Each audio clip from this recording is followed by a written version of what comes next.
U ime Oca i Sina i Duha Svetoga. Današnje Sveto Evanđelje govori nam o tome da Hristos, ne gledajući ko je inoplemenik ili iz drugog plemena, liječi i pomaže ljudima bez obzira odakle su i ko su. Od tih 10 ljudi koji su izliječeni, samo se jedan vratio, i to Samarjanin. Vratio se da uznese slavu Bogu i da se zahvali Hristosu.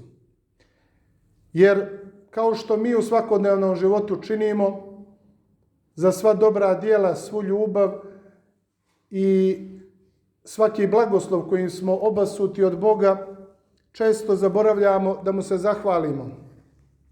Često nam je puno da izdvojimo neđeljno sat vremena da dođemo u crkvu, da se pomolimo Bogu, da mu se zahvalimo za sve dobro što je dao nama i našim porodicama.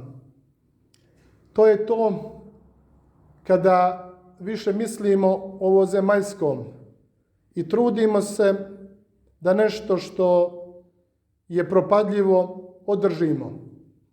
Sve prolazi, ali samo vječnost i vječni Bog ostaje, koji će nam suditi na strašnome sudu i koji će biti sa nama da opravda naše grijehe, da opravda naša djela, ali moramo se mi prije svega truditi da ne činimo tako i govorimo da Bog je blag, Bog je svemilostiv i On će nam oprostiti. Moramo svojim djelima zaslužiti vječnost.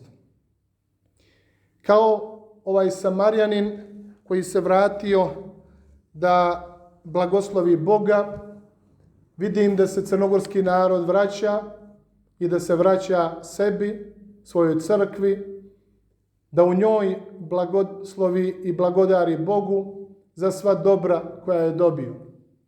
Ja vas sve molim da budemo čvrsti u molitvi i namjeri, da širimo zajedništvo, da svima koji su u potrebi pomažemo i da zaista budemo hrišćani, da pomažemo jedni drugima i da budemo braća i sestre među sobom.